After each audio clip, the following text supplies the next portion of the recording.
Going to talk about Mil-Spec 1911s today. Stay tuned. Welcome to Gun News and Reviews, where we're going to take a look at another 1911 today from Springfield Armory, made right here in the USA. This one is known as the Mil-Spec Defend Your Legacy. Interesting name. I'm glad they didn't write that on the actual firearm itself, but this is what you have. It's designed to be the M1911A1 type version, which you'll quickly recognize by the shorter trigger, the recesses right here in the trigger guard area, as well as what's called a arched mainspring housing. These are wood grips, and we'll talk about differences between that and Mil-Spec M1911A1, i.e. World War II era. This one simply just says right here, Mil-Spec. And if you look at it on the other side, you'll see that it's got Springfield's logo. You'll see that this is a made in the USA project in Geneseo, Illinois. So we like that. And it comes with one magazine, which seems to be the trend. And where this really starts to go its separate ways from Mil-Spec is it has a match grade barrel, a stainless bushing, and instead of straight up and down serrations, they're slanted forward.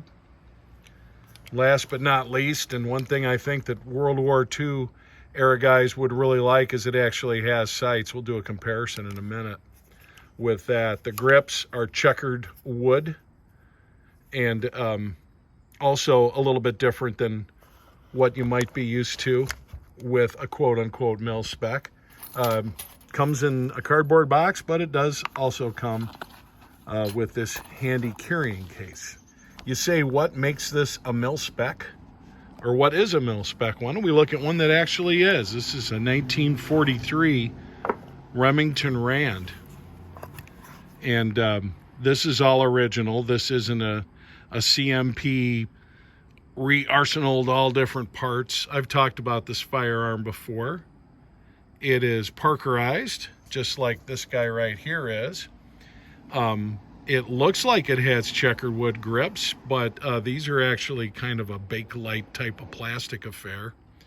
And as I mentioned, the guys back in the day probably would have preferred this sight picture of this Springfield to what you get with this. This has next to no sight picture. It's pretty much aim along the top of the gun. But, you know, you pick this up in hand, and it pretty much feels the same. Same trigger size and location, which is my preference, by the way.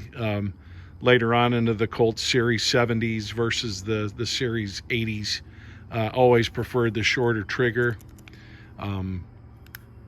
What I think I really like about Mil-Specs more than anything else is that they're not tricked out. You've got a safety on one side. I'm right-handed, so that works for me. So you got a safety on one side.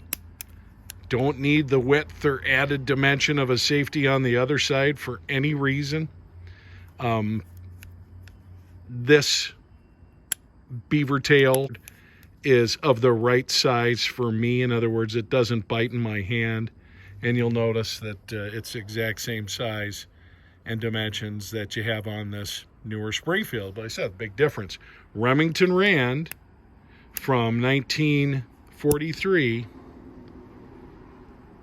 And this is a forged frame and slide, not with a match grade barrel, although I've shot this one pretty accurately. And Springfield, 2021. And same kind of affair, you know, simple, easy to operate, carry it in this condition, you're ready to go. So And this is a cleared firearm, so there we go. It's got a really nice smooth trigger on it. Magazines are interchangeable. I would not go around interchanging the rest of these parts, but supposedly a lot of them are going to fit.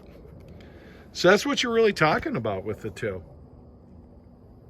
This is what a Parkerized finish looks like in 2020. This is an older Parkerized finish, and just want to have you look a little bit closer at just the job of finishing. Okay, if you look real close, it almost looks like there wasn't a ton of attention paid to how well this is finished in 1943, as opposed to just making sure it works and getting it out the door. You can almost see what I'll call a little bit of pitting in the slide. And we're going to polish these down, anything like that. 1943, we didn't know we were winning the war. Things didn't look good. And Remington-Rand wasn't even up until 1943, didn't even make these firearms. But if you just look at some difference, you'll notice that you have these serrations on the magazine release, serrations on the slide release, the hammer, and on the mainspring housing. Okay, and if you look at what was going on back in the day, you'll notice all three of those surface areas I talked to you about just now are checkered. That feels really good on your finger, by the way. Really good on your finger in terms of your grip and everything else. So not a real big difference between those two in that respect. But what's my philosophy here? Why did I go out and buy this when I already own this? Well, I love shooting this thing. But it is a firearm that's coming up on 80 years old. And what I'd like to do more than anything is make sure that I can keep firing this thing. And part of the way to do that is to just not shoot the hell out of it.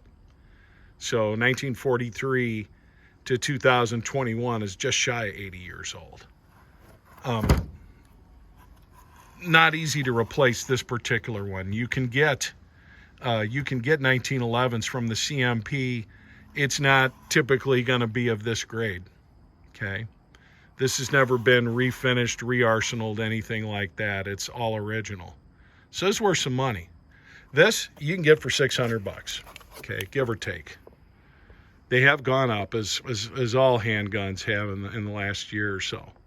So if I just want to shoot the heck out of a gun like this, or maybe even carry it in my glove box or something like that, I can. But to say it's Mil-Spec, M1911A1 is not really. It's Mil-Spec-ish, but it comes pretty close. I wonder if you put both of these in the hands of a GI back in 1943 and said, which one do you shoot better, what they'd say. I'm guessing what they'd say is, I want these sights. I can actually line up and see what I'm shooting at. Maybe not, but that'd be my guess. Now you see, I've got some things that are also Mil-Spec. This is a 1943 as well, holster, GI. And so either one of those firearms is going to work well in that. I also have the magazine pouch that comes on this belt.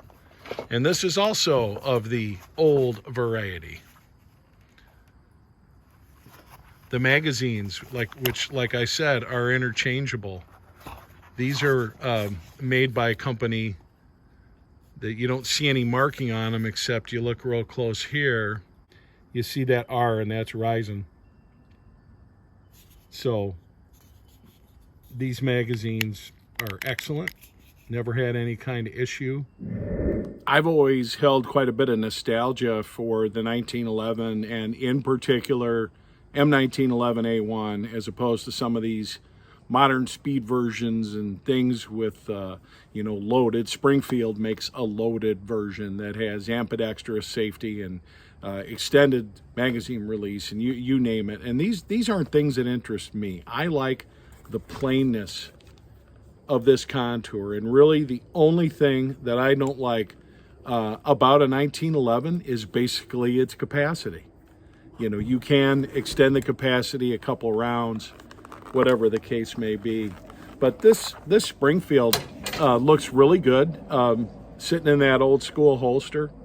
I'm not, like I said, going to have a lot of issues about carrying it as a sidearm. I've got other leather holsters that I can use this with if I want to carry this typically outside of the waistband for sure. And I'm comparing this to other 1911s that are quote-unquote mil-spec. I'm comparing this to Colt's Productions, their Series 70 throwbacks that they have a few of. I'm comparing this to the Rock Island Arsenal, which was the first 1911 I ever owned. And while that was a cast frame and slide, this is forged, and I prefer that. But there's a number of others out there. Dan Wesson makes one that kind of like this. It's mil-spec-ish, but it has very nice sights on it, things like that. But you're also looking at twice as much as this. So what are you really getting outside of a name? That's a good question for you to decide. Let's see what it sounds like pulling the trigger. Let's see what this actual mil-spec sounds like. So pretty much the same thing. It feels like about the same weight of pull in the whole 9 yards. And so one other difference I didn't point out, the Springfield Mil-Spec, and most of the modern ones, reproductions aren't going to come with this lanyard loop. That's a personal whatever. I mean, I would never use this. I've never seen this used on a 1911. But hey, I suppose if it's something you really wanted bad enough, you could get that. And it is something that you can actually buy arched mainspring housings with lanyard loops. Now, overall though, I'll give this a good quality. And you know, I thought about, do I need to do a shooting video with you guys with these? And it's me shooting a 1911. I mean, let me just throw some stock footage in. Of course it's going to work. There's plenty of shooting videos on the Springfield and any other model out there on YouTube. I just want to talk about it more of a tabletop today. More than anything else, I just wanted to show you this.